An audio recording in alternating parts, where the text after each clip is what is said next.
क्या निवारक हिरासत के मामलों में अग्रिम जमानत दी जा सकती है? आंसर: अग्रिम जमानत और निवारक हिरासत दो अलग अलग कानूनी अवधारणाएं हैं और वे अलग अलग उद्देश्यों की पूर्ति करते हैं। अग्रिम जमानत एक गिरफ्तारी पूर्व कानूनी उपाय है जो किसी व्यक्ति को अपनी गिरफ्तारी की प्रत्याशा में जमानत लेने की अनुमति देता है, जबकि निवारक हिरासत में सरकार द्वारा किसी व्यक्ति को कुछ गतिविधियों में शामिल होने से रोकने के लिए हिरासत में लिया जाता है, जिन्हें सार्वजनिक व्यवस्था के लिए हानिकारक माना जाता है, सुरक्षा या आवश्यक सेवाओं का रखरखाव।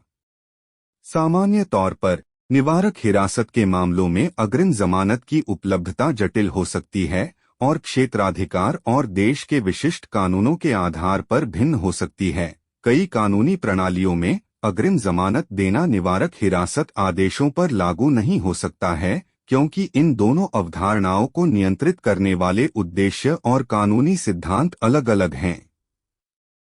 निवारक हिरासत को अक्सर एक असाधारण उपाय माना जाता है जो सरकार द्वारा सार्वजनिक व्यवस्था या राष्ट्रीय सुरक्षा के लिए संभावित खतरों को रोकने के लिए असाधारण परिस्थितियों में उठाया जाता है।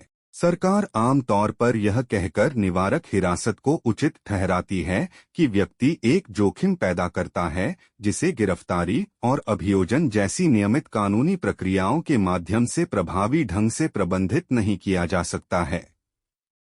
निवारक हिरासत का ध्यान भविष्य की उन गतिविधियों को रोकने पर है जो सार्वजनिक व्यवस्था, सुरक्षा या आवश्यक सेवाओं को नुकसान पहुंचा सकती हैं।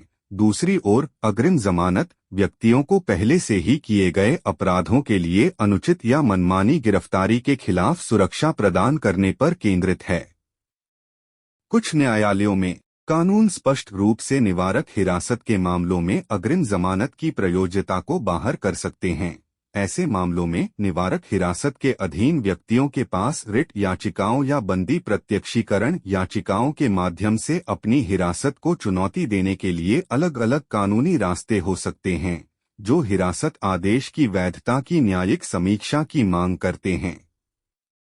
चूंकि कानून और प्रक्रियाएं एक क्षेत्राधिकार से दूसरे क्षेत्राधिकार में काफी भिन्न हो सकती हैं, इसलिए यदि आप निवारक हिरासत का सामना कर रहे हैं या यदि आपको इसके प्रभावों के बारे में चिंता है, तो एक कानूनी पेशेवर से परामर्श करना महत्वपूर्ण है जो आपके विशिष्ट क्षेत्राधिकार के कानूनों और प्रथाओं से अच्छी तरह वाकिफ है। वे आपको लागू कानूनों के आधार पर मार्गदर्शन प्रदान कर सकते हैं और आपके अधिकारों और विकल्पों को समझने में मदद कर सकते हैं।